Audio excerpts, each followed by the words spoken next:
And I mean, we haven't even really touched on the fact that very soon in the future, kids will have their own personal AI tutor that will help them with anything they're struggling with in school. And that's one of the great things about the team that I'm working on now is that we have embraced AI like with open arms. Even within this big company that we are a smaller team, we are being lauded amongst the company as the team that is going out of our way to find ways to leverage it to do innovative things. And as an example, like it used to take us a good 20 hours of billable time to create a script for what we call a branching scenario. You know, choose your own adventure novels, right? It's a simulator. It's a simulation where a learner gets to go into a scenario, encounter obstacles or challenges, make choices, and then see the outcomes of those choices. But now, like, I can give a prompt to ChatGPT. It'll give me 3 or 4 scenarios, you know, and say, all right, number 2 sounds great. Let's tweak these things. And we take it through step by step as to how to create the thing that I want it to create. And in like 2 hours, I have a script that I can go to my developer and say, can we develop this? And then he's got his own bag of tricks that allows him to develop that very, very rapidly. So now what used to take half a week's worth of billable hours can now be done in half a day. Hello, everyone. Welcome to tonight's episode of Taking Action. At tonight's show, we've got Matt Murphy. He is a structural designer and also the owner-operator of Brain Food Studios. I'd like to welcome Matt to the show. Thank you. So thanks for coming on with us.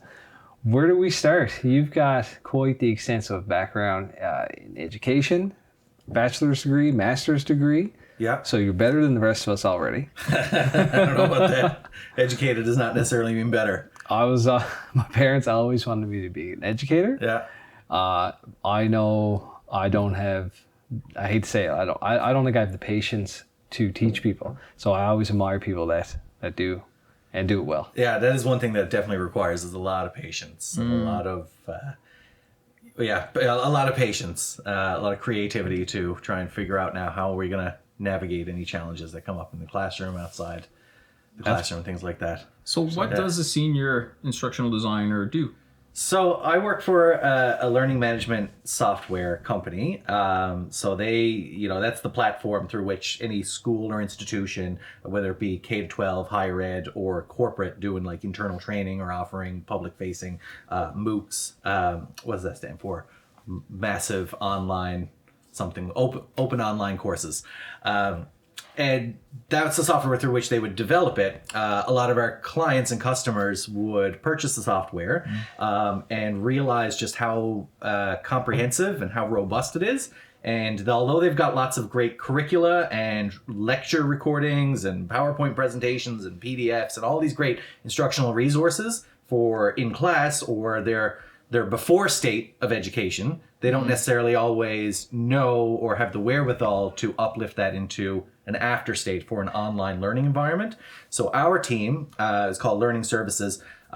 We come in and we kind of analyze their needs. What is it you're trying to accomplish? Why does this course deserve to exist in the world? What are the learning objectives? Who are the learners, the personae that we want to target? And then we kind of sift through their material and organize it in such a way that makes sense for the learner and the instructor and all of their parameters. We have a multimedia team that can like gamify or make some of the pieces a little bit more interactive. We've got graphic designers that can bring in brand elements to their online learning environment. We've got developers who do HTML templates so that every page looks consistent and coherent and brand centric. Is this over your head? Do you understand what HTML is? Yeah, I'm keeping up. Okay. I got the hypertext markup language. Come on. I even know the acronyms. There you go. There you go. Didn't know that. But the instructional designer is kind of the coordinator, the conductor of the orchestra, basically saying, we're going to put this over there, and I need you to make this for me, and together this is going to make a comprehensive and coherent online learning experience. So what makes, for someone who's not coherent in this language, that's according to Michael, what makes the difference between just building a regular website and building basically a website or a platform that creates a learning experience to be as seamless as possible? Well, I have very limited experience on the product side of things. So, but from a universal design perspective, it is very user centric, right? We always are analyzing what are the learners' needs, and how do we keep them engaged? How do we make the learning impactful? And so like we'll get like an hour-long video from a client and say, put this up, and this is our module. And so it'll be our job to say, this is great, but 60 minutes is too long. Let's break this up into 10-minute chunks. Let's put some content around it.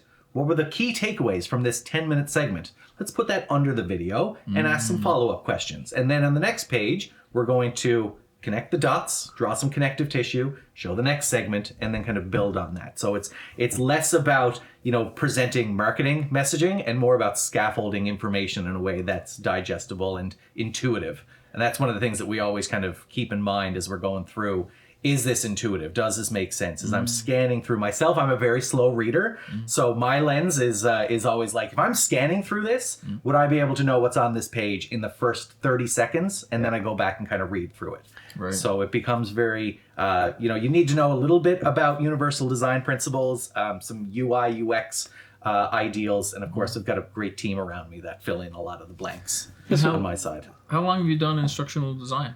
I've been an instructional designer in different capacities, going on 10 years. Okay. I actually worked for this company before for 5 years.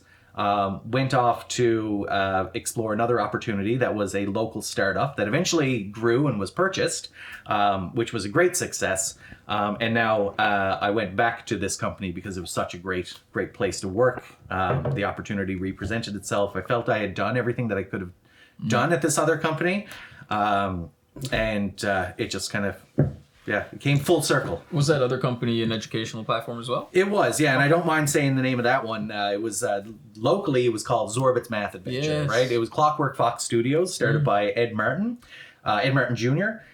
So that company grew and eventually got the attention of an education publisher in the States that purchased the company, and the whole thing was kind of brought in underneath its wing.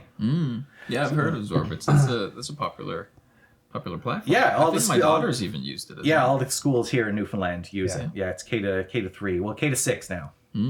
So would you say, be as bold as say, is you're making the online courses better than the in-person courses? I mean, that is a bold statement. That's my goal. Yes, any project that comes across my desk, my goal is to make it better than when it came in. And usually that means, the online experience it's more versatile. Right. It's more accessible. So that's often those big opportunities to, as you say, make it better than the in-person. Well, what do you think with the next generation that's coming up? Not our generation, but Gen Zs coming up, that they're growing up in front of computer screens, tablets, smartphones, that is it very possible that they're going to be able to digest this information better through your platform than going to a lecture itself? I think so. I mean, I never want to take the humanity out of it. Pushing you a little bit here. Like, come on. Say something controversial. Certainly, you'll never take the humanity out of it, right? There's nothing beats a good instructor, a good mentor or tutor. You'll never replace that, no matter how hard you try. Unfortunately, those idyllic educators are few and far between, and not always in the locations that you need them to be when you need them, right? They're not in the classroom where the students need the most support. So will students in the future be able to digest materials online better than in a course? Broadly, I would anticipate yes, for a couple of reasons. The biggest one being that, as you alluded to, it's the world that they're growing up in, right? Technology is just ever present. They're always kind of looking. There's always screens around, and demonize it all you want. Like say well, we got to limit screen time.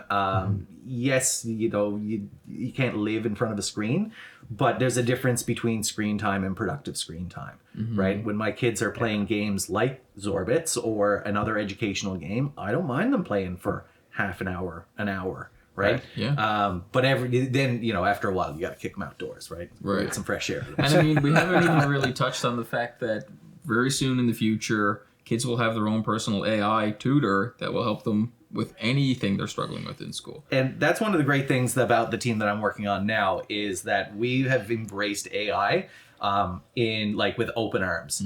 Even within this big company that we are a smaller team, we are being lauded amongst the company as the team that is going out of our way to find ways to leverage it to do innovative things. And as an example, like it used to take us a good 20 hours of billable time to create a script for what we call a branching scenario. You know, choose your own adventure novels, right? It's a simulator. It's a simulation where a learner gets to go into a scenario, encounter obstacles or challenges, make choices, and then see the outcomes of those choices, right? It's called a branching scenario. That would take a good 20 hours of billable time in writing it, like getting approvals, revisions, developing it for the platform, bringing in the visuals and stuff like that. But now, like, I can give a prompt to ChatGPT. It'll give me 3 or 4 scenarios, you know, and say, all right, number 2 sounds great. Let's tweak these things. And we take it through step by step as to how to create the thing that I want it to create. And in like 2 hours, I have a script that I can go to my developer and say, can we develop this? And then he's got his own bag of tricks that allows him to develop that very, very rapidly. So now what used to take half a week's worth of billable hours can now be done in half a day. It's amazing, eh? Yeah, amazing. But as, and we'll get into, because you're an employee and also a business owner, but as an employee in this situation, do you feel that's job threatening? Not at all. No? No, because the AI only does the middle part of what needs to be done. One is the prompt. AI is not magic. We've gone through a lot of experimentation and have come across a lot of like garbage in, garbage out is what we say, right? So if you don't tell the program what you want it and what you want it to do with the right context and the right instructions, it's not going to produce magic. It can be trained to take some of those assumptions out, but at the end of the day, you originally need to train the AI to do what you want it to do.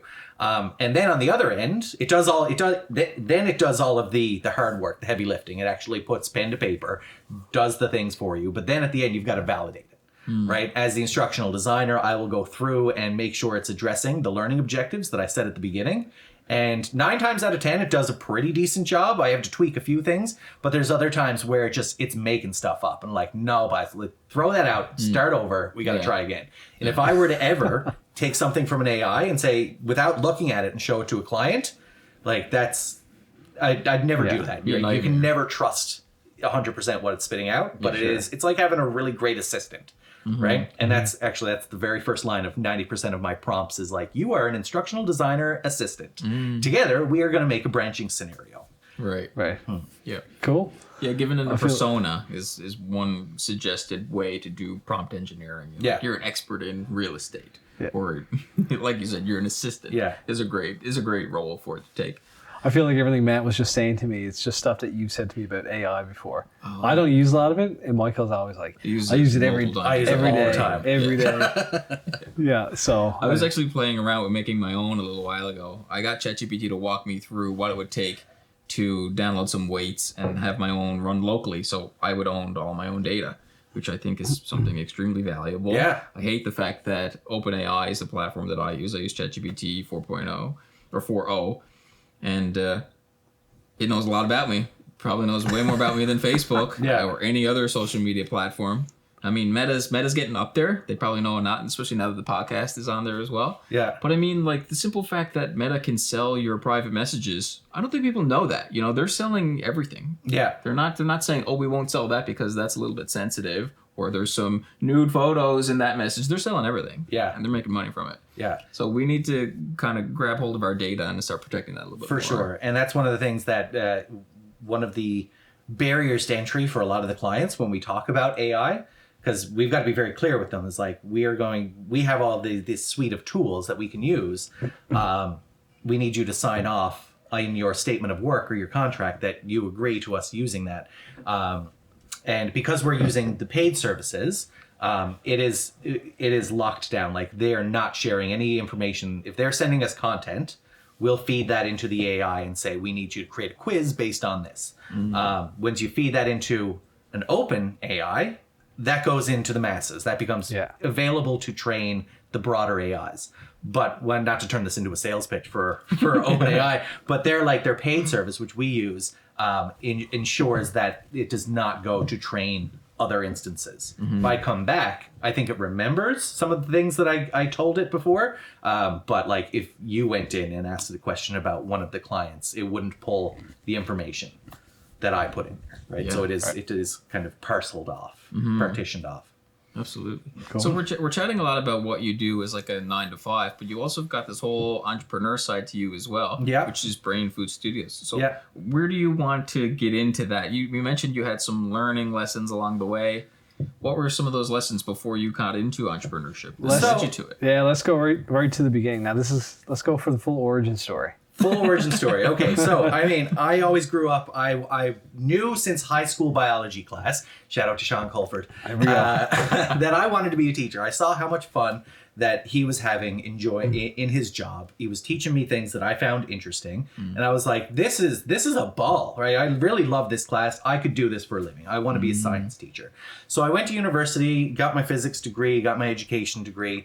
And everyone was telling me, it's like, oh, you're doing science and math? Oh, no sweat. You're going to get a job instantly. We're dying for science and math teachers. So I graduated from college and found myself struggling to navigate, at that time, what felt like a very tight union situation. It was tough to get the seniority or the experience to get a reasonable job. Right. And what the story is, or what the many people's experiences were, is that you kind of had to go rural, and if you wanted to work in town, you had to work your way back in, right? You had to Strictly speaking, Newfoundland. Yeah. And you were trying to teach what? High school? High school, junior high, and high school was my specialization, intermediate, secondary. Right. So I found myself, with the opportunity to teach at a high school out in Pilley's Island, which is out in like Green Bay area, central Newfoundland. And I was in a point in my life where I was like, okay, I have the flexibility. I can go live out there for 2 years or for however many years. Over time, life happens. We had a kid on the way. We were looking at getting married. Yeah. So I couldn't live 5 hours away from my family. So I had to move back into town and started substituting. Could not rely on the phone to ring because at that time, it was a little bit of a political game, and I was brand new. I was like mid-20s. I didn't know how to go in and brown nose to the powers that be that make the calls to the substitutes. Right. I was very bad at it, actually. So it was very tough to make that a full-time job. So anyways, I started to think, how does an educator who's not teaching make a living? So I had to get creative. I found this role as an education consultant at the Canadian Cancer Association, Canadian Cancer Society. It was a contract position, and I kind of made me realize that educators exist outside of the school system. They are everywhere. Every business needs internal training or onboarding. There's a demand in every industry, in every business for learning. It is one of the skills that is recession proof, right? That's true. I really don't think that anybody else thinks of it like that. No, that was really out of the box thinking. Oh, I'm glad you think so. Yeah, usually if you think of an educator, you think of a teacher. Teacher. Yeah. But no, like there's the company I work for now is a huge training department, and they're all former teachers, right? There's internal enablement there's some instructional designers on that team who teach other parts of the company how to use the platform that we're producing. But anyways, I bounced around a little bit in the education or ed tech space after that. I found myself working at this company that I'm working at now, and spent 5 years there. Got the experience that qualified me for the local position for Ed Martin Jr. He hired me on as an educational designer, instructional designer, 6 one, half a dozen the other, same effectively, the same job. And found that I kind of loved the small business environment. I got to do a little bit of everything. I was hired to create some educational resources, some lesson plans, some enablement tools, blog posts, tutorial videos, things that will help teachers not only use the tools that we were creating, but like level up their math pedagogy, right? To stop doing the whole drill and kill approach, right? Here's your times tables, memorize, and we're testing you tomorrow. What's wrong with that? What's wrong with it? Come on. Don't get me started. That's how we all did it. It's so funny. I was just thinking about doing that with my daughter. You gotta know. Maybe I shouldn't. You gotta know them, right? You have to know your times tables. But the I'll call it the progressive pedagogy, starts with understanding, right? Understanding why 5 times 3 is 15. And following researched learning trajectories or developmental trajectories as to how kids understand how numbers, not to be super corny and ethereal here, or esoteric, like how numbers work, right? And I guess times tables is one of the biggest examples, right? Where we jump to the abstraction. We go straight to, here are the times tables. It's a list of numbers. You've got to memorize them. And so many people, their math anxiety story, the way that they started to see themselves as not a math person, starts in grade 3 when they're given that times tables. Really? Oh yeah. And then you do what they call the mad minute and say, we're going to see, like, here's 100 multiplication problems. You got 1 minute, see how many you can solve. Wow, And I used to love that. Me too. Some people do. Some people love it. Other people, it drives them through the floor, right? Yeah. It's just anxiety inducing, and it doesn't appeal to all of the learners in the classroom. So anyways, our job was to help teachers leave that comfortable approach, teaching the way that they were all taught, the way that we were all taught. And you can't fault them for it, because like I said, it's the way that we were brought up. It's how we learn them. But we know better now. Right? We know that there is a proven trajectory as to how they understand why 3 groups of 5 is 15, right? And how they can visualize that, how they use 10 frames or different visualizations so that they can start mentally manipulating those things in their brain, right? If you have a group of 10 and a group of 7, if you got let's say you got 7 plus 8, right? You take 3 from this group and pop it over there to fill out the 10, and then what have you got left? You combine those, and that's how you do some mental addition. Right. One of the things we challenge teachers to do is here's a simple problem for them, right? It's 18 times 20. I'm asking you, what is that? And then they take a minute, because it doesn't jump to them right away. It's not like 2 times 4. And then we ask them, it's well, what did your brain just do? And a lot of them will say, well, I did 20 times 20 and then I backed it off. Yeah. Right? It's that's a strategy. What you just did right there, you need to start teaching your kids how to do those strategies. Start with that. Yeah. Then give them the abstraction. See, I split the 20 in half in my head. When you give me that problem, I multiplied by 10 and added the 2 numbers together. Right. Okay. So you did the 18 times 10 and then 180. 180. Yeah. It's 360. There you go. Yeah, I did it that way. I split the 20 into 10s and added it. Interesting. See, this is bringing me back to my math education days, because this is the whole thing that we would talk about, right? What we're doing right now is called a math talk. So it's a great icebreaker in the classroom. You just put a simple thing up on the board and say, solve that. Who's got an answer? Right? Who's got a second answer? Who's got a third answer? And it's not about raising your hand to get it the quickest. It's what we tell the teachers to do is tell the kids to all right, I've got 1 answer. All right, I've got 2 solutions. I've got 3 strategies. And after so long, then they would have a conversation about how did you solve that, right? And if you got it wrong, no biggie. Let's talk about your strategy. And you can pinpoint where you went wrong. So now you're a more effective teacher because you're using more effective strategies. All right, so no more printing it out for my kid who's 9 and just you need to multiply, because I did this 2 days ago. I was you need to memorize these. Yeah. That's how I did it. Yeah. The teacher said it's optional, but I'm saying you have to do it. I'll never demonize it. I will encourage to start with the concrete and then fade to abstraction. Yeah. All right. Okay. You had something to say? No. I'm ready to hear what. Yeah, this was a bit of a side tangent. Yeah, that's all right. No, it was good though. Yeah. It was interesting. So that was great 4 or 5 years that I was working there. I won't name the company that bought it, because I don't want to garner any ill will or anything like that. I was very sour grapes for a long time, and I'm only now starting to become comfortable talking about the fact that I was laid off. In that time when we were working as an independent local startup, I got the opportunity to do a lot of the educational design things that we were just talking about. I got to work with customer success. So I got to talk to clients, which I had never done before, right? I was always talking with students and other educators within my school. Now I got to talk to customers and clients and learn from some of our sales folks and our more business-centric people how that side of the coin works. And then I got into the marketing team, because I don't mind. I'm usually very modest, but I don't mind saying I've got a creative streak. So whenever we had to come up with a new campaign, I would try and give my 2 cents, and the team seemed to enjoy some of the stuff I was putting out there.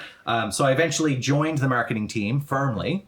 And then our leader kind of left for greener pastures. And so that kind of left me to fill the role of director of marketing.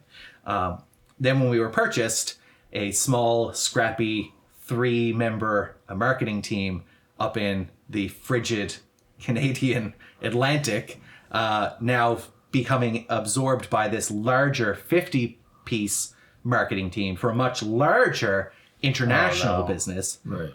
Yeah, there were redundancies, right? Yeah. So one Friday, they called me. They said, like, can you jump on a Slack call? And they said, this is your last day. Ouch. And it was a huge kick in the butt. Yeah. Yeah, I didn't know what to do. I'd never experienced anything like that. And I guess I should count myself lucky to have had that past. But it was then that I realized, I was like, I don't think I'm ever going to put that much of myself into anything that's not a priority. And it really shined a light on what my priorities should be. What did you Right? take away some of your priorities when you were in that moment? That family is everything, right? At the end of the day, no one's going to remember that you worked late except your kids. Oh, Right? I had someone say that to me once before. It hits hard. Yeah, right? Yeah. Yeah, and that was exactly what happened that day. I had worked so much, put so much of myself into building that brand, into building that company, or contributing to it, giving everything that I possibly could, right, to this awesome team that was around me, and giving back to them as much as they were giving to me. And then once we kind of blew up and were acquired, a lot of that magic started to fizzle out a little bit. And then when they said, it's like, today's your last day, I was like, well, it's like, what were the last 5 years? Like, they meant nothing, right? Yeah. And so that was when I decided, is like, if it's not a company that I'm building, if it's not something I'm personally passionate about and can kind of show to my kids and my families, like, this is something that I built for me, for us, just because it's, well, I don't feel I really need more reasons than that. Yeah. I'm never going to give that much of myself to anything. And so I think that's one of the biggest struggles as an entrepreneur, is finding employees who are willing to work as hard as you. I mean, you never will, and you can't compensate them to. No. So you kind of have to accept 80% of your output or 60% of your output as the business owner looking to take on help. Yeah. Yeah, it's true. Yeah, or offer some value to them in return. And that's a big source, I feel, of imposter syndrome. I don't know if other people feel that way, but like, when I've got people, we have some film coaches that come in and teach the class. And, you know, I pay them, and I hope that it's a valuable rate, that they feel like their time is being valued. I would love to pay them even more, but we're still scrappy startup. So, you know, I can only afford so much. But in the meantime, one of the things that I'm hoping to do for them is to connect them with other industry partners. So when we have somebody from, a local film production studio come in and teach them how to make props, I make sure to bring my coaches over and say, hey, you should meet this guy, and like shake hands. And some partnerships have come out of that. So it's not all about, the compensation, monetary compensation. It's, I'm hoping that I can provide some level of value, because I know that they're putting more into this than, one, I'm paying for, and two, that I can ever ask them to, right? So before we go too much further, can you put in a nutshell what Brain Food Studios is? Absolutely. So it is a media education program for kids. So it's Brain Food Studios Youth Services as our incorporation name. Brain Food Studios is our flagship. Really, is this these filmmaking classes. So our kids meet every Sunday for an hour and a half. They meet with these film coaches. And it is a student-driven curriculum. And what that means is that they basically come into the class, and we don't say, most of the times, we won't say, here's what we're making. We will talk to them and say, what do you want to make? Right? And then kids are crazy. They have all sorts of these wild ideas. And it's so fantastic. There's almost too many great ideas that we have to pick from. And then what we'll do is we'll kind of take that away and feather the curriculum into it. Okay. So if they have an idea that they want to do like a horror movie, well, let's talk about the lighting. How do we set up the lights to create an eerie ambiance?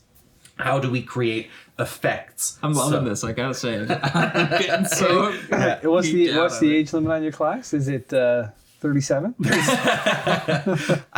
it's 10 and up, right? So it's funny. Actually, I was talking to someone recently, and they were talking about their definition of youth, and it's youth as young as 30. So you never. Sorry, dude. But Aura will be old enough next year. There you go. We've wanted to make a movie of her favorite childhood book, The Gruffalo, for a long while. We even bought all the outfits, and we were just gonna I was gonna film it for her, and she would play all the characters. And at the time, I was seeing this girl who had this little pug Pekingese dog. Yeah, we had a few costumes for him too.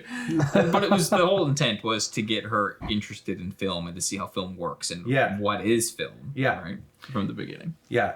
Yeah, so that's kind of our flagship is that program. We also we've done some workshops in schools. So Anne Burke from the education department at MUN has been doing research on media-based education for years. She called me one day to see if I was interested in facilitating a workshop for a group of grade 6s that were working on a film that described or explored the impacts of global warming. So they had already put together the scripts. They had been coaching some grade 9 students that were also going to come down and help. But Brain Food Studios came in on the day to kind of facilitate the filming, give a little bit of an introduction as to how the equipment works, what the equipment does, how we set it up, some of the cinematography theory, and then actually help them shoot the film in their school. And so this was a really interesting project because not only were they able to create their own film for this academic purpose, but because of the research program that it was a part of, it actually all of their films were screened in, I think it was Helsinki. So it was an international collaboration between a couple of different schools, and I think it was Sweden, Norway, and Canada, or Newfoundland MUN specifically. There was an international film festival that the kids' films were featured in. I got to dial back just a second here because you lost me. Maybe you said, and I apologize if you did. Where did you get your background in film? That's a great question. My background in film came from my experience in the marketing team. We would do a lot of... so that's from the company you told us about. Yeah. And then they sold. And the redundancies. I got to work with some folks. So before Clockwork Fox became Zorbit's, their bread and butter was children's education programming. So they did shows that were in syndication all over America. Mickey's Farm, I think, was their biggest one. There was a lot of people. There was animators and artists and sound engineers that were all part of the media team. Yeah. So I got to work shoulder and shoulder with them. And then our marketing director, who I worked under, Matt Tucker. He's just, if you ever meet him, he's very enthusiastic, and you just can't help but to get excited along with him. So anytime we were going to do something, even if it was just a stupid social media video promoting a new feature in the latest update, we were okay, we could have a talking head. But what if we did this wacky, zany thing where you were taking your desk around to different locations in the city, and your foreground was always just a lamp and a plant and a tin of pencils. And we took that and we brought that to a construction site one day.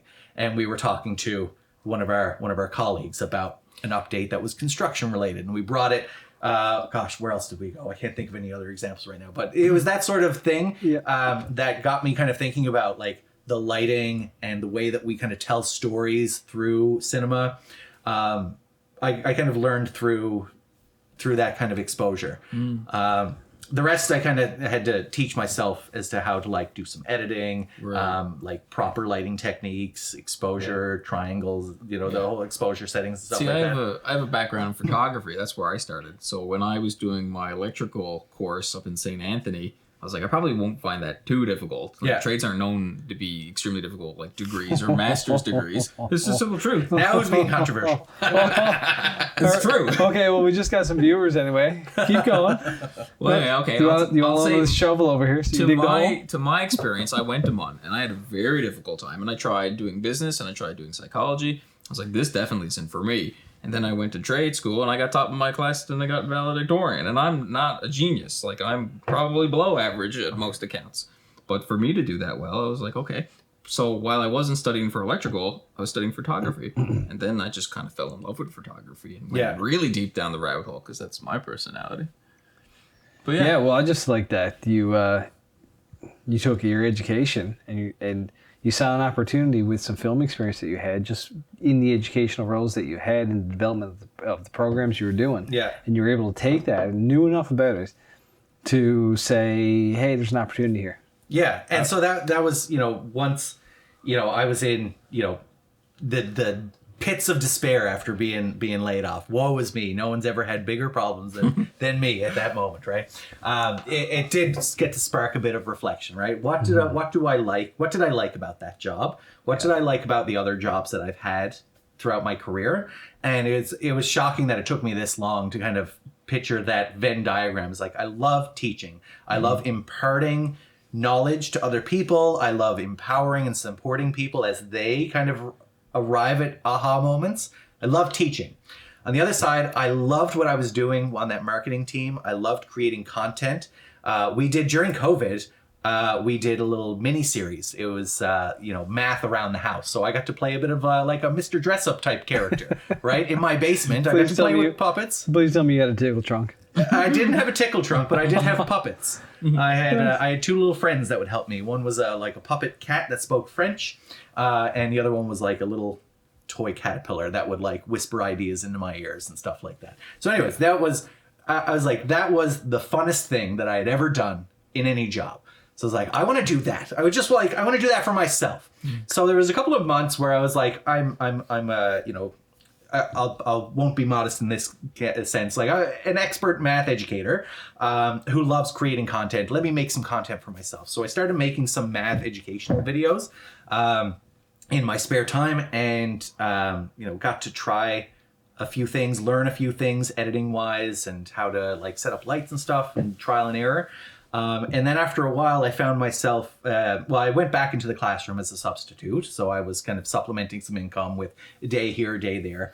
Found myself in a replacement position out in Mount Pearl, teaching science for 4 months. Mm-hmm. And then there was this moment of time at the end of the year when all assessments were done. We weren't allowed to give any more assessments because the report cards had to be done.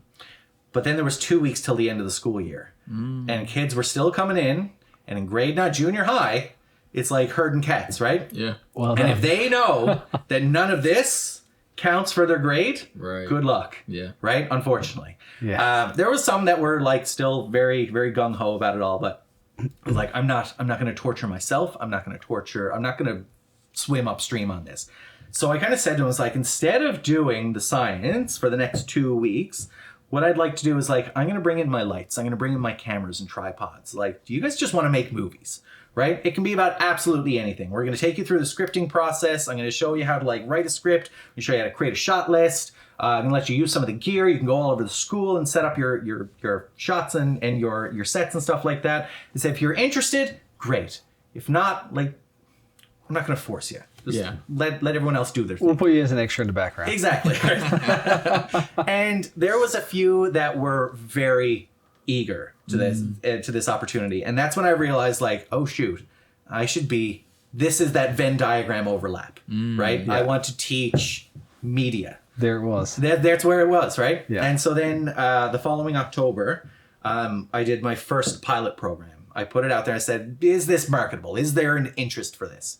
So I said, it's like 12-week program. Mm-hmm. Come try it out. It's a small registration fee, and we're going to make movies. So who designed that program for you to educate I'm I'm teasing you. I'm teasing. I say hi, Ted. Have you been listening? I did it. Yeah. So yeah, that was kind of the starts of Brain Food Studios as it currently exists. I also had the opportunity to work with the Rabbittown Community Center. They have a good friend of mine who works there. She has a company called Streams Education, and Rabbittown Community Center is almost like her testing ground for that curriculum or that sort of program, and it is very focused on restorative justice. I'm not going to speak too much about it because she'd be way more eloquent to speak about it than I am, but she asked me to come in and make a movie with the kids. They wanted to do a mock news segment about what they would change in education, right? How does schools need to change from the kids' perspective? So they wrote a script, and I brought the gear in, and I had like some production assistants from the after school program kind of working shoulder and shoulder with me. And, we got all of the kids from kindergarten all the way up to high school on camera, behind camera. We got this one kid who was brand new. He is neurodivergent.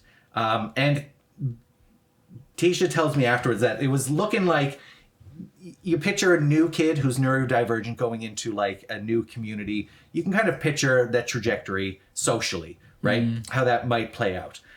We put him in front of a green screen and said, we need a commercial for our news segment. Make up a product. You have 30 seconds to tell us why it's awesome. And you have 30 seconds to tell us why it's awesome and how to buy it. And so he was just like, okay, beans. I'm going to sell beans. I'm the bean genie. And yeah, let's roll. That's brilliant. He got in front of the camera and he just ad-libbed the whole thing, and it was spectacular. It was brilliant. It was, and he basically became a local celebrity amongst that group. And I've heard since that, like, they've stopped talking about the Bean Genie, right? But now he is fully integrated into that social group. And it's that sort of thing that these sorts of programs, it's kind of a side effect, but it's one of the great side effects of it, and something that now I'm kind of more diligently trying to ensure is part of the program, is reaching out to kids that are that have exceptionalities, that are neurodivergent or have some sort of social anxiety or things like that. It is a great way, counter to what you might expect, for them to express themselves, to meet new friends, and to work with other kids the same age. This was never my intent, but it turned out to be a program that is really impactful for students that have exceptionalities. Absolutely. How long have you been doing this? Since last October. Okay. Yeah, so a little over a year. Yeah. So after that pilot was a success, I started continuous enrollment in January, meaning that the program's just constantly running. Come and join whenever. Okay. The projects are usually, we usually have something going on, but it's not that someone can't kind of jump in midstream. And where are you located? Right now we're operated out of the Lantern there on Barnes Road. Okay, perfect. Yeah, that's where my daughter has Girl Guides. Oh, is that right? Yeah. That's great space. They're fantastic there. Really nice. Man, I'm listening to this story for the first time. We've met before, but we've never gotten into this much detail. And as I'm listening to you tell me about your story and Brain Food Studios, I'm having a hard time getting that. Great name, easiest thing I'm having a hard time. Brain Food Studios, and your background education and with small business. I'm not one bit surprised, and I want you to take this as a compliment, that you got fired from that other company that bought it up. And I'm going to say this. I think you're far too good to work in corporation. You are too creative for a corporate company with that many employees. I think you thrive in an environment with small people where you can wear multiple hats and take on different roles and be more hands-on and build something, not get lost in a number that you sometimes would in a corporation. So after listening to all that, I just want to say I'm not one bit surprised that I think you actually quit that job rather than get fired. I mean, I appreciate you saying that. I would agree. I do thrive in those environments where I can express creativity. Sometimes, it's good to have someone to keep me in check. It's like, Matt, you're getting too crazy with this idea. But I do. That's what excites me is, I have an idea. it's not part of the project or the budget or the corporate KPIs or anything like that, so I can't do it. Right. But if I'm building my own thing, I can do whatever I want. Absolutely. But isn't it interesting that in moments where we think, oh my God, this is the worst thing that's ever happened to us in life, how am I ever going to get past it? How am I ever going to move on? That we more often than not look back at that moment and realize it's the best thing that's ever happened. It was a crossroads. It was the best thing that ever happened. Yeah. Even though in that moment I was like, I don't know what I'm going to do. I can't believe that this happened. This is terrible. What am I going to do? I just think that that's such an important point of this conversation for anybody listening who's going through something like that, especially if they have any interest in starting a business or being an entrepreneur and they're working a job, they don't know how to get out. Next thing they do, they find themselves fired. Yeah. And they dwell on it. Hey, the opportunity, that could be the best thing that's ever happened. Absolutely. Yeah. And I'm fortunate enough to have had the luxury to have the elbow room to experiment and try those things. I will recognize that not everybody does, right? Once you get out of one situation, bills don't go anywhere. Mouths don't stop being hungry, right? You got to make the money somehow, right? You still need to provide, still need to thrive, maintain whatever quality of life that you've built for yourself, or adjust accordingly. I did find myself in the envious position of having at least a couple of months to figure out, what am I going to do with this? Right. How am I going to turn this seeming tragedy into the next chapter? Do you think... Oh, go ahead. No, I was just going to say then, and there were a couple of, missed trials, right? I look back at some of the stuff that I had done right afterwards. I'm like, Oh, no. I would have done it different. Well, I think we've all got those. I'm curious to know, what's your goal for Brain Food Studio? Do you see that grow? Is that something that you want to grow and eventually sell one day? To me, it sounds like, this is, I guess, more of a statement than it is even really a question, but it sounds like this is where your heart is at, and this is what you would want to continue doing for as long as you see yourself involved with it. Anyway. Absolutely. So I guess I'll reword it. Do you see yourselves growing this to the point where you'll sell it one day, or is this something you want to do for the rest of your life? I don't think I would ever sell it. I kind of have a couple of different multiverse versions of this in my mind, and I don't know which way it could or will go, if any of them. The first thing that I would like to do is to grow the program so that we're offering it throughout the week, that there are multiple iterations or multiple offerings throughout the week. Right now we meet on Sundays. We've got 2 classes for 2 different age groups. I would love to have that on Sunday, Tuesday, Wednesday, Friday, and then a couple of others like acting for film classes on Tuesday. I would love to have a full calendar of programs that I could sustain with enrollment and staff. What are those age groups? Yeah. 10 to 12 is the younger group, and then the Teen Cinema Lab, which is just, we had to put that on hold for a little bit because our enrollment did dip down below a certain threshold, but that's starting up again next week. So we got a few more heads coming back. And what age is that one? That is 13 plus. Okay. Yeah, I think our oldest is 17. Okay. Yeah. Caps at 36, though. Caps at 36. What's your thoughts around, and I don't really know if there's a proper term for this, you'll be the perfect person to ask, but I guess mentor-led education. And what I mean is having older kids teach what they know to younger kids, maybe in the age range of 4 years difference. Have you ever looked at anything like that or heard of that concept before? 2 of our coaches right now are high school students. Okay. They are as old, if not younger, than some of the kids that are in the teen group. They're teaching the younger group. Gotcha. And they are experienced, amateur, enthusiastic filmmakers. I kind of reached out to them because I needed some more people in the classroom, and it was the greatest thing that I'd done to reach out to them because they are such an amazing help. That's great. And they're very knowledgeable. Mm-hmm. Yeah. Something I want to do for Mainstream, which is the streaming platform that I'm building, is have film festivals where we'll give away prizes to people. So this sounds like a great funnel from which your kids can explore. One topic that I really want to do is romanticize a local business location. So I actually imagine someone going to Postmasters and just having a coffee on the table and then making that look beautiful and bokeh in the background and just romanticize a location. Because my daughter and I went to New York couple years ago now, and we just had the most beautiful romantic father-daughter trip, and they're so good at just embedding culture into physical locations. Like a store will operate in a location in New York for like 100 years. Yeah. And it's just beautiful. We don't do that here. We have really high turnover in a Yeah. lot of our business locations.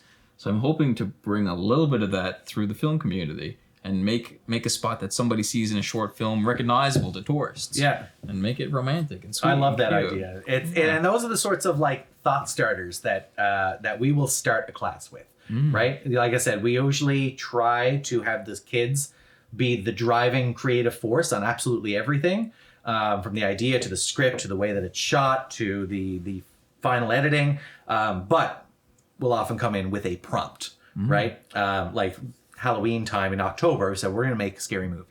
Right, we're gonna make a ghost. We call them ghost stories, not horror movies, because parents will kill me. But the kids are twisted. They want to put gore and people dying and like demonic seances in absolutely everything. Right. Eventually, I do have to like put the brakes on. I was like, Buzz, we need to do something that's not that. Chill firm, out. right? I'm trying to grow the business. You're gonna kill me I here. don't need lawsuits, right? But yeah, we'll start with a prompt like that.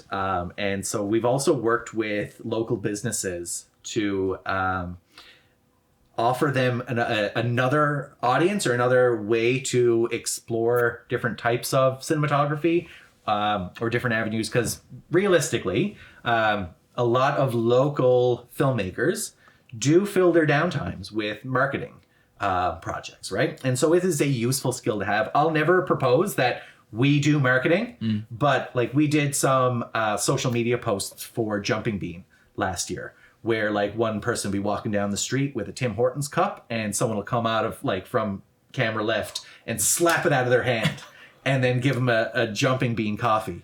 And then on screen it would say, "You just got beaned," right? And so it came out like the idea of get beaned came from Jumping Bean, but how they brought it to life, they were like, okay, we're gonna have somebody drinking coffee, we're gonna aggressively slap it out of their hand, like just somebody, you'll hear footsteps from like way off camera, slap. What just happened? You just got beaned, right? And so it's a fun sort of quick thing that they can do, right? Because the bigger projects take 6 to 7 weeks, but these are ones that we kind of fill that time with. It seems like it might be an opportunity, though. You said you never would advertise that you do these types of marketing commercials, but wouldn't they be quick, easy, a little bit of cash flow coming in? We could certainly, but I want it to be more social enterprise on that front. I want it to be like an earnest local business partnership, right? And so like we did stuff for the Postmasters. We've done a couple of things for them there when they launched their new location. We had some of our kids dress up in their inflatable gingerbread men, and then like they were outside the windows peering in, and then of course the lights went on and they all went around the city collecting all of their gingerbread friends, right? And then they would all line up. Well, every time I go over there, they're always packed, so clearly you did something right. That's all me. That's what I was implying. I know Mark and Eldon are probably watching, so I mean, they should thank you. There you go. I'm coming for my cut. Free coffees for life. Those sorts of things are fun. We did a one for a nutrition consultant called, she used to be Nerdy Nutrition. I forget what she is now. But her brand was, actually, I think her brand is still Nerdy Nutrition. So it was like a D&D themed video where like the setting was not fantasy. It was a corporate office and like the ESAT surveys were low. So here comes this wellness consultant come in and save the day. And so this was all told through the context of a Dungeons and Dragons campaign, and all the kids were playing around the table. They got to do a little montage of all of them like dying at the table. It was fun. Right. I love it. Yeah, so Matt, every episode we have a recurring segment where we ask our guests to provide an actionable takeaway to our viewers. So something that you do in your life that you think other people can learn from, and it can be a business lesson, or it could be anything that you do just when you wake up in the morning. Well, the biggest takeaway that I would say from my whole story is, and I don't know how to word this so as to not sound super cheesy or pious, but like get your priorities straight, right? Identify, take inventory of what's truly important to you, and make sure that what you're doing is aligned with that. I know that reality doesn't always allow for that easily. Like I said, I've been very blessed and found myself in some envious situations where I've had the opportunities to explore different things and try things out. But at the end of the day, I'm always very clear with anyone who I'm working for, saying like, listen, at the end of the day, at 5 o'clock, I'm done. And I've never held any sort of I've never tried to mislead anyone on my team and at my day job as like, listen, you're going to get 80% of me while I'm here. But that 80% is going to be like, you're never going to have an issue with me. Right? But that's it. I'm here to do my job. I'm going to do it well. And I've been burned before.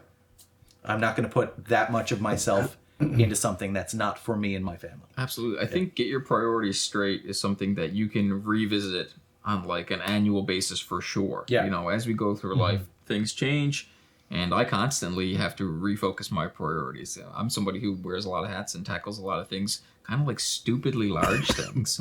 But I think they're important, and I think someone should pursue them. And if I don't see anyone doing it around me, then I'm going to do it myself. Yeah, that's right. So if you would like to check out the full episode, you can check us out on YouTube, Spotify, or Mainstream. We're going to continue the conversation. So do you have any plans on introducing software into Brain Food Studios? And are you already doing that? Well, we use CapCut right now as our editing platform. CapCut is great. It's great. Now, more and more stuff is becoming their pro version. They're putting paywalls behind a lot of their stuff. So we're looking to evolve that. That's, I think, the next big mountain for me to climb is a more sophisticated tech stack for the students coming in. Right now, they kind of there is some like account sharing that goes on right now, and that's by design, but that's it because they don't have a real sophisticated tech system set up for them. But I would love for them to come in, have their own like Google account for like storing footage, to have their own CapCut paid version so that they have the suite of all of the features that's available. And if not that, then another platform. But that's one thing that I'm gonna need help with that one. That's one of my blind spots for sure. Right. Do you know what CapCut is? No idea. So CapCut is a mobile editing software that you can use. So I use it to edit this podcast. So whenever I do any reels not the whole podcast, I have an editor who does like the production quality stuff. But anytime I'm going to do a reel, I upload the segments that Riley cuts for us. They're less than 130 seconds now, because Instagram has now changed their settings and whatnot. But anyway, it's great. It does auto captions. It's a great basic or introductory editing tool. I pay for the pro version, so it's like maybe $16 a month. So not super expensive, but for what it does and the time it saves me, it's great. It's really, really good. Yeah, it's great because it is, like I said, it's a great introductory platform. It's not so sophisticated that you're lost in it like you would be in Premiere or perhaps even DaVinci Resolve, but it emulates those ones. These digital video workbenches, they all kind of look the same. They all operate on like, here's your footage, here's your timeline, here are your features, and here's your preview window. There are some ones that are simpler than that, that may arguably are more conducive for the age group, but I landed on CapCut because I wanted them to be able to not be handcuffed by the limitations. Right. And then they can, it's like, oh, I use Premiere. You get the one or two kids that come in with tons of experience. Like, my parents bought Adobe Creative Suite for me. It's like, okay, all right, well, this is going to look very similar to that, right? Or I use DaVinci Resolve because it's an industry standard. They have a pretty good freemium version. It's like, okay, fantastic. This is going to look familiar. I don't know if you've ever used Final Cut Pro X, but that's what I used when I was learning editing way back in the day, and it's super user friendly because they have this magnetic timeline. So there's never any small gaps between your segments. Everything just snaps together, which is beautiful. And I know that they have an education pricing plan as well. I think if you're a student, you actually get Apple's full suite of things for like $150, where each one is $500 by themselves individually. So if you're a student and you want some good editing software, Final Cut Pro X is great. Well, let's look into that.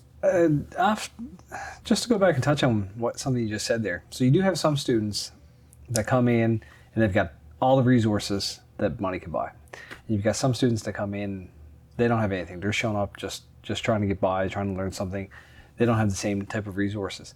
From your standpoint as an educator, What challenges does that do you have to face trying to give everybody the same opportunity when they're showing up, not having different opportunities and resources coming from home that you have no control over? Yeah. So one thing I'll tell the parents is that you don't have to bring anything.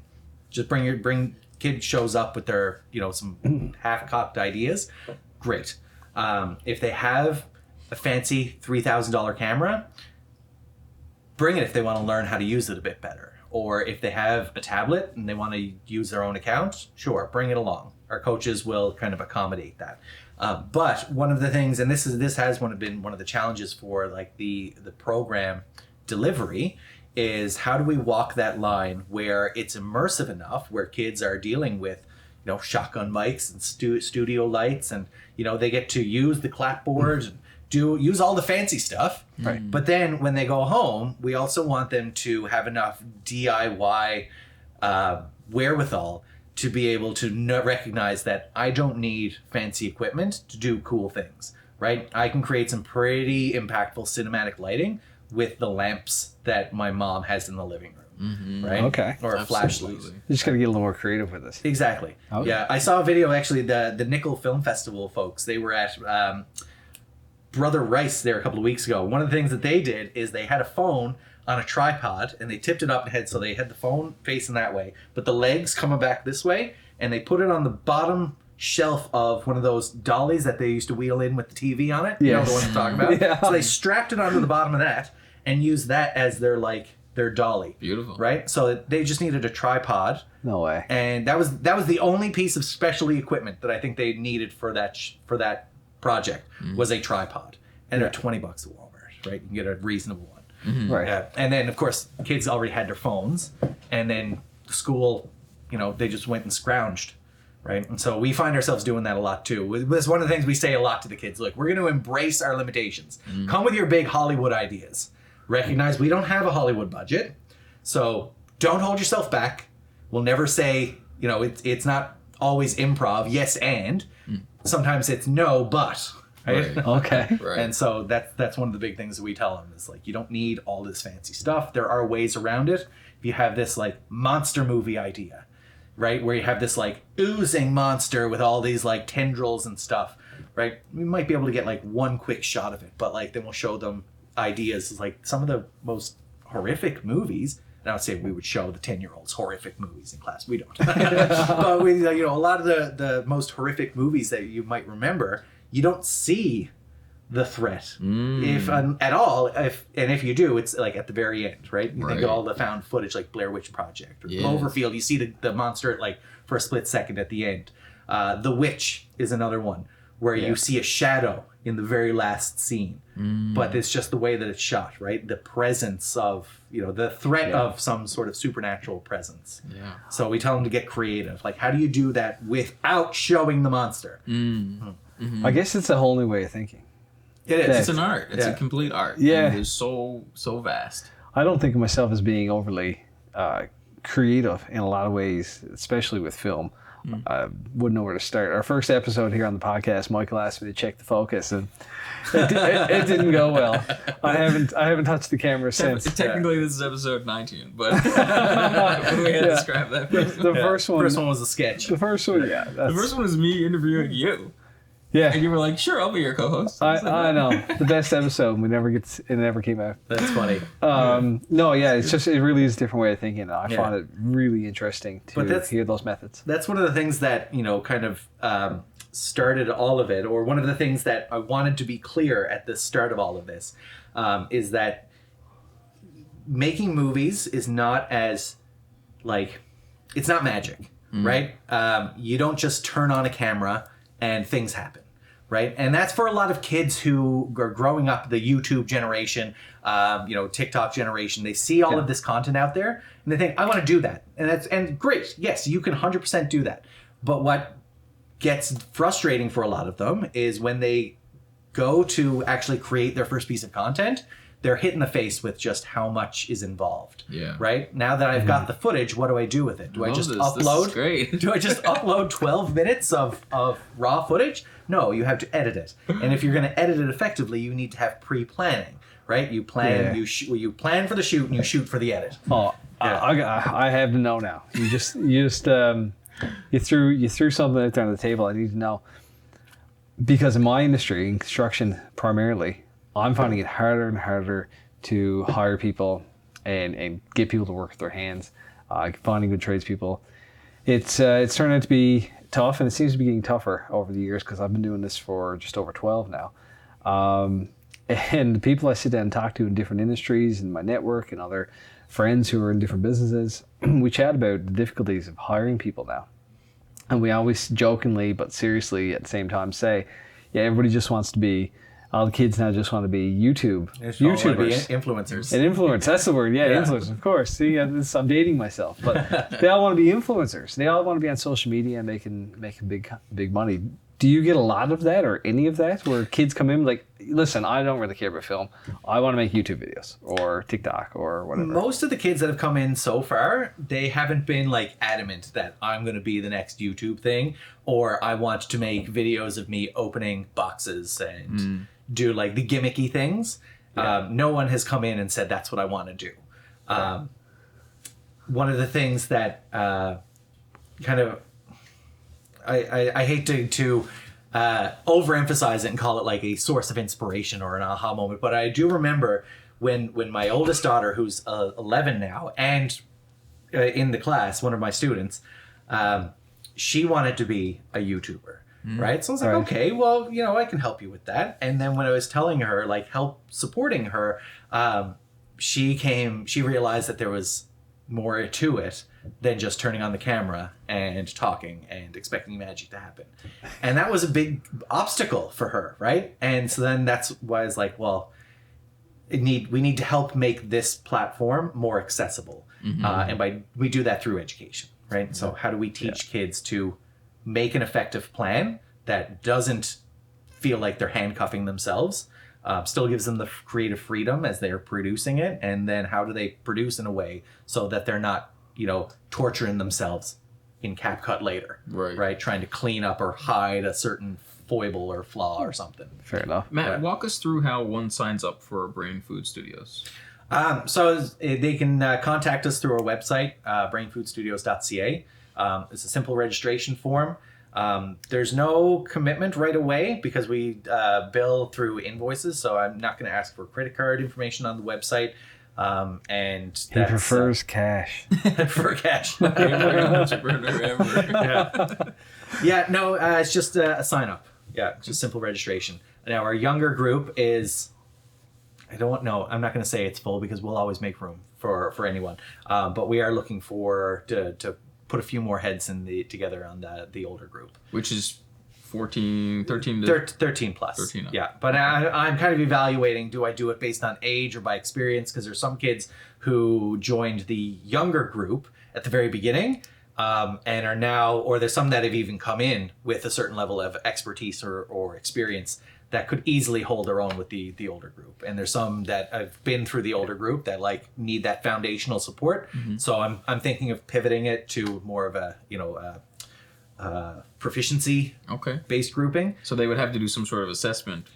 It would be self-assessment. I wouldn't give them the assessment. And I think it's like any extracurricular program. You sign them up for, you put your kids in swimming lessons and you sign them up for swimmer 3. It won't be long before the teacher says, they're really struggling. You should really be in 2, or you know what? You should really be in 4. Right. Yeah. So you show up, we'll do the, informal assessment. We'll see how you're doing.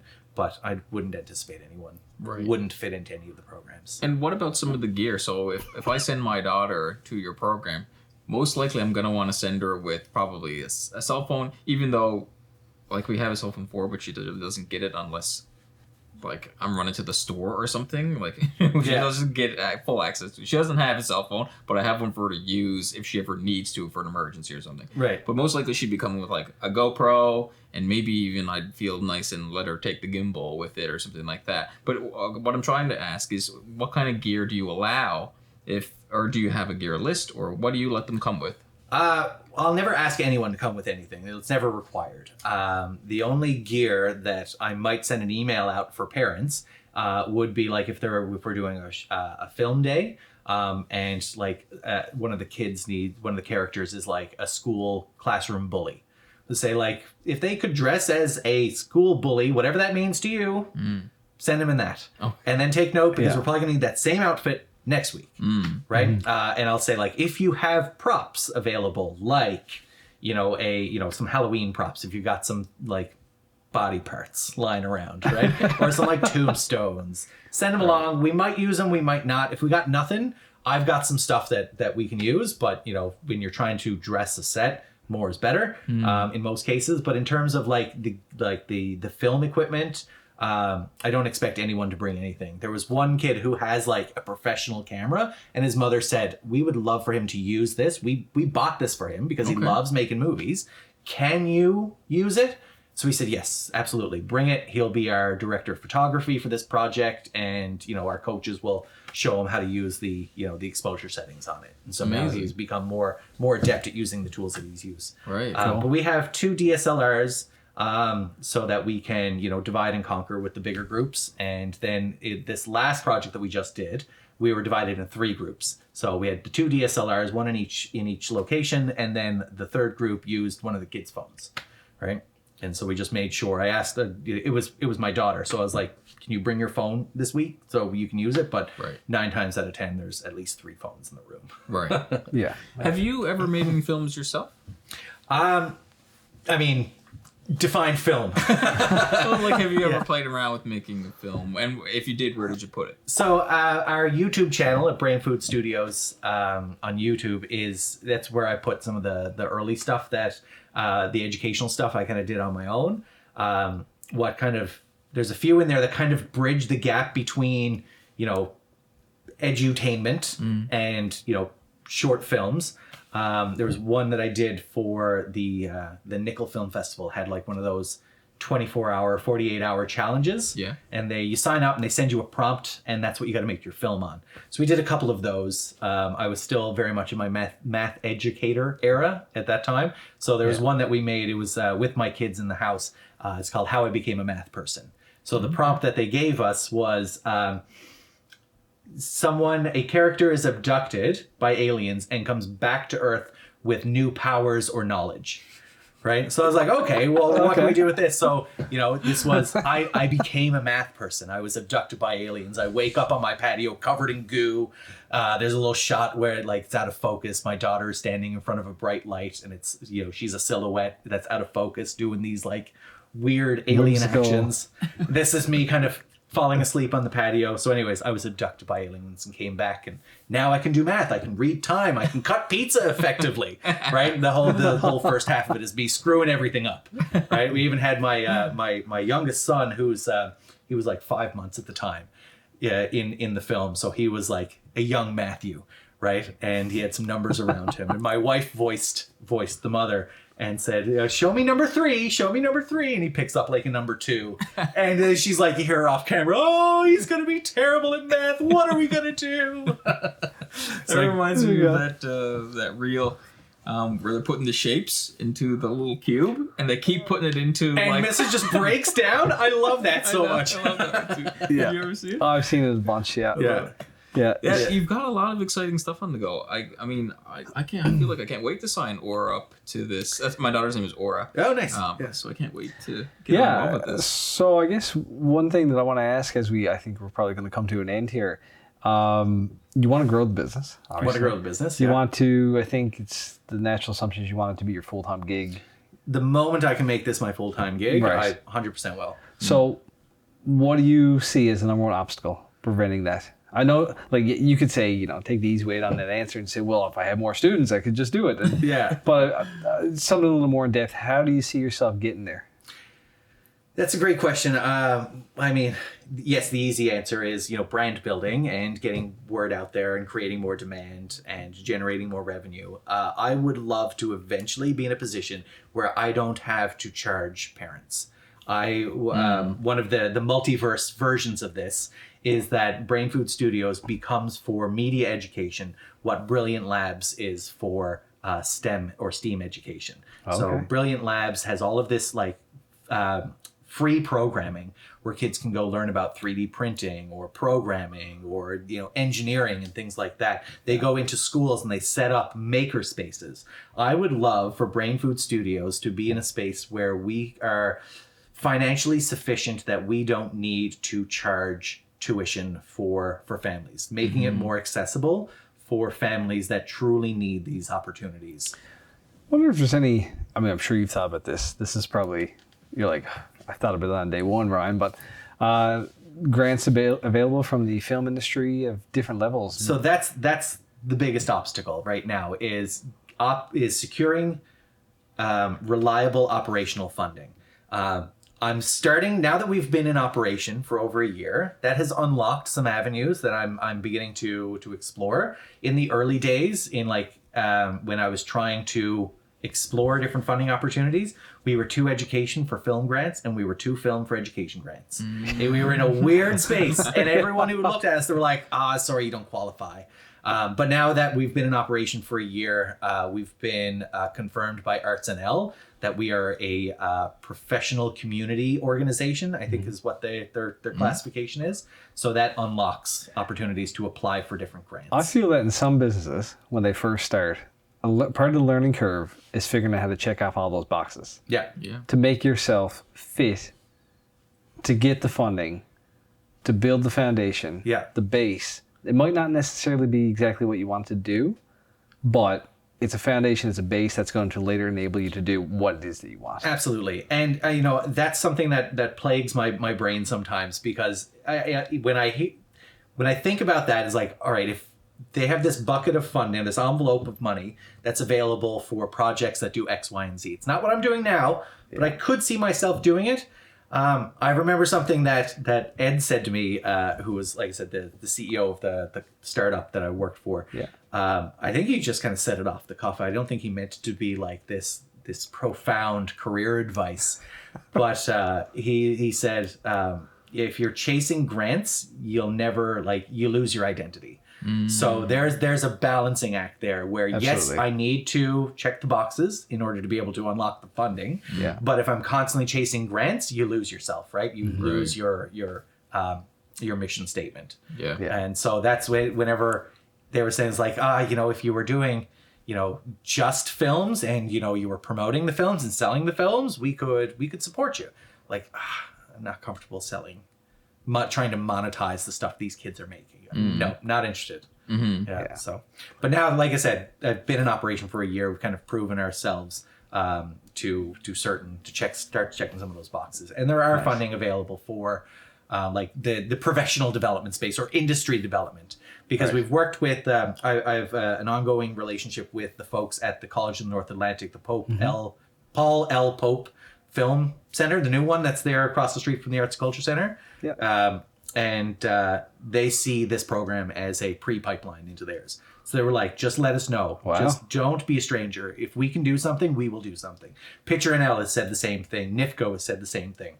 They're like, we don't have like money for you right now, but there are opportunities. And if you ever need like a studio space or some like a connection for somebody to come in and have a conversation with the kids, they're like the whole community has been very open to this and very supportive. It's great. I mean, you're building the next generation of creators, and that's the filmmakers. idea. Well, now we're just talking about the power of networking.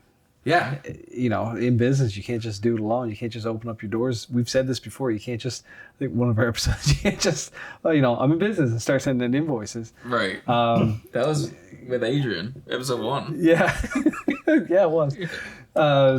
We joked that starting up a business, you just can't say incorporate and then your customers just flood in and you just start sending in invoices. It doesn't work like that. Even though he did that. Well, maybe that's where the joke came from. Yeah, well, I don't know if he did it just like that. But anyway, the point is the sometimes immeasurable value of a good network of being able to reach out to people, and especially in a community with an educational base. People want to support that. And anything I've ever noticed with kids, rightfully so, people love supporting kids. They love it. They're 100% on board. This isn't my first entrepreneurial kick at the can. I did this a couple of years ago for like an online tutoring business. Pre-COVID, had I stuck with it, I might be a millionaire by now. But anyways, we couldn't quite get it off the ground. And people are always telling me, it's like, yeah, you gotta talk to people. You gotta, it's all about who you know and having those conversations. Yeah. And so I was like trying to have conversations with certain people, but at the time I was very new to it. Didn't really, I guess, play the game very well. I didn't know how to, and I didn't really buy into the true value of it. But yeah, just knocking on people's doors, and I said this in another context, go talk to the people who are doing what you want to do. Yeah. You'd be surprised how generous people are with their time and their candor. And yeah. So I just knocked on a couple of these people's doors, and they were just like, yeah, come on in, let's have a chat. You're doing what? Youth film programs? Cool. That's very much in line with what we do. How can we help? Sure. Have you ever heard of or talked to Celtics, the local film scripting and somewhat editing software? I haven't talked to anyone there, no. But yeah, I do remember looking into their platform early on. Yeah. How big are they now? I'm not sure. I can't say too much about it because I tried to use it at one point in time, and I don't know if I understood what they were trying to do with their platform. So I kind of distanced myself from what I wanted to use their platform for. I don't think was what they wanted you to use their platform for. So I kind of never used it. I had some interaction with them. Oh my god, years ago. I feel like they've got some big clients. I think so. They're like full suite project management, like cinema project management, from like script writing to like footage management, like file management, to editing softwares. I think that it's a full suite is what my understanding. Yeah. And when I looked at it, it was back when I was doing Treasure X, which was like 2018. So I think they were really new. When do you have any idea when they started? I remember interacting with them on a project I was working on in 2006. Yeah, they've been around for a long time. I think it's only in the past 5 or 10 years that they've really grown. Wow. To like big boy status. Yeah. Okay. Well, I was going to check that out now. 2006? Yeah, I was in a sales position in 2006 with a job. I mean, we're talking nearly 20 years ago. And I was speaking to the owner, but I barely remembered it was 20 years ago. But I do remember they were there then. Okay. And, interesting. Yeah, they've been around for a while. Mm-hmm. Yeah. Well, what else do you want to hit on? I feel like I could keep chatting with Matt all night, but I know. Like I said earlier, I feel like I introduced two new best friends here. Yeah, there's definitely some crossover in what you're doing and what we're doing, for sure. Absolutely. Yeah. This is not the last time we were chatting. Matt, is there anything else you want to get into that we missed and you really had an itch to talk about it? No, I don't think so. Like I said, the future is, short term. I'd like to grow our offerings. Eventually, I'd like to be in a place where we can not run off the backs of parents. Eventually, you asked if I'd look to sell it. I don't think I would ever sell it, but I mean, if I could franchise it, that would be fantastic. That'd be cool. Right? To get to Code Ninjas type status. But to do that with like the why is their name escaping me? I said it earlier. It's got Brilliant Labs. Their their business model. That's the dream. Yeah. See, it just made me feel better because I missaid your business name 3 times on camera tonight so far. So see, names are hard. Yeah. So that's it. Yeah. Did you mention shameless self-promotion right at the end here? I don't know if you want to mention about the cost of your program to the parents for the kids, and then how do people reach you, your website? Let's just throw it all in at the end here. Well, registration is ongoing. Kids can sign up at any time. It's not like you've missed the start date. It's continuous enrollment. Sign up at brainfoodstudios.ca. It's $120 a month, but that's the only thing you'll ever pay. You'll never have to buy any equipment or anything like that. Not like the dance schools where they hit you with a $300 costume at the end of the year. I felt a little resentment there on that. No shade. It's, they're also great programs. But yeah, no, like I said, it's I hate talking about the cost, but it covers our coaches' fees because I want to make sure that they're getting something out of it. They're not just volunteering their time.